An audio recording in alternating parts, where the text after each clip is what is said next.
Hello everyone, তনয়ার পাকশালাতে সবাইকে স্বাগত জানাই। এটা এত সুন্দর একটা মিষ্টি আর যেটা খেতে ভীষণ মজাদার হয়। মেলা বলো এবং ঘরে বলো, যেখানেই দেখি তখনই কিন্তু খাওয়ার জন্য একদম হামলে পড়ি। তাই আজকের রেসিপি জিলাপি। এর জন্য দেখো, এখানে আমরা একটা কফি মাগ মেপে 1 কাপ মতন ময়দা নিয়েছি।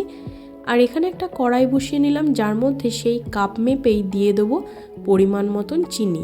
এটা আমরা ইনস্ট্যান্ট বানাচ্ছি, তাই খুব সহজেই কিভাবে ইনস্ট্যান্ট বানানো যায় সেটা তোমাদের দেখিয়ে দেবো। ওই কাপ মেপেই ঠিক 1/2 কাপ দিলাম জল, দিলাম একটা এলাচ। এবার এটাকে খুব ভালো করে মেল্ট হওয়ার জন্য রেখে দেবো। গ্যাসের ফ্লেমটাকে মিডিয়াম টু লোতে রেখে করব। এই ময়দার মধ্যে দিয়ে দিলাম 1.5 চামচ মতন ঘি, দিলাম পরিমাণ মতো নুন আর একটা ছোট ইনো। সেই ইনোটাকে পুরোটা দিয়ে দিয়েছি। এবার জল দিয়ে ভালো করে ব্যাটার বানিয়ে নিতে হবে। যদি তোমাদের কাছে জিলিপি বানানোর জন্য কোনো রকম কিছু না থাকে, তাহলে এরকম প্লাস্টিকের একটা কোনা নিতে পারো, নিয়ে সেটাকে কেটে তার ছোট মুখ বার করে করতে পারো।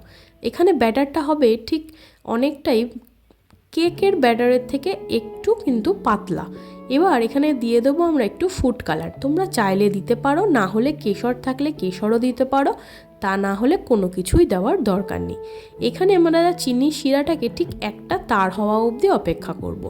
এবার দেখো, ফ্রাইং প্যানে দিয়ে দিলাম বেশ খানিকটা পরিমাণে কিন্তু সাদা তেল। এখানে ইনো দেওয়াতে এটা খুব ইনস্ট্যান্ট হয়ে যাবে এবং খুব মুচমুচে হয় খেতে। চলো দেখে নেওয়া যাক। এবার ওই ক্যারি ব্যাগ যেটা নিয়েছিলাম তার ঠিকটাকে সেটাকে যেখানে ফাঁকা করেছিলাম সেটাকে একটা মগের মধ্যে রেখে দেখো পুরো ব্যাটারটাকে এইভাবে ভরে দিলাম। আর আস্তে আস্তে কিন্তু এইভাবে প্যাচ করে করে আমাদের জিলাপিটা বানিয়ে নিতে হবে। তোমরা দেখে আশা করি বুঝতেই পারছো দিচ্ছি কতটুকু আর হয়ে যাচ্ছে ঠিক কতটা বড়। মিডিয়াম টু লোতে রেখেই কিন্তু করতে হবে।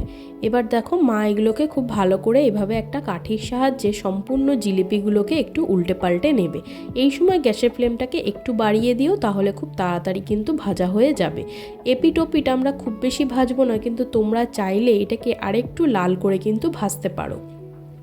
এখানে আমরা যে শিরাটা বানিয়ে রেখেছিলাম সেটা কিন্তু ঈষদ উষ্ণ গরম রয়েছে, একেবারে ঠান্ডা করে রাখিনি। এবার দেখো, একটা একটা করে তেল থেকে তুলে ডাইরেক্ট শিরার মধ্যে দিয়েই কিন্তু আমরা সরিয়ে নেব। দেখো, খুন্তির সাহায্যে এটাকে এপিটোপিট করে নিয়েই আবার সঙ্গে সঙ্গে একটু সাইড করে দেব। তাতে কি হবে, খুব বেশি শিরাও টানবে না এবং যতটুকু টানবে সেটা কিন্তু একদম পারফেক্ট হবে। চলো এবার এগুলোকে নামিয়ে নিই। গরম গরম জিলাপি খেতে কার না ভালো লাগে, আমার তো ভীষণ ভালো লাগে। তোমাদেরও যদি ভালো লাগে, ভিডিওটা ভালো লাগলে অবশ্যই ছেড়ে যাওয়ার আগে চ্যানেলটা সাবস্ক্রাইব করো, পাশে থাকা বেল আইকনটি প্রেস করো, যাতে নতুন নোটিফিকেশান তোমাদের কাছে চলে আসে। বন্ধু বান্ধব আত্মীয় স্বজন সবাইকে খাওয়াও, কারণ সামনেই 26শে জানুয়ারি প্রজাতন্ত্র দিবসে এরকম একটা রেসিপি জাস্ট জমে ক্ষীর হয়ে যাবে। চলো তোমাদের ভাঙিয়ে দেখে দিচ্ছি কতটা মুচমুচে হয়েছে এবং ভেতরে কতটা রস গেছে। পুরো ভিডিওটা দেখার জন্য অনেক ধন্যবাদ। হচ্ছে আরেকটা রেসিপির সাথে আমি আমার মা ফিরে আসছি।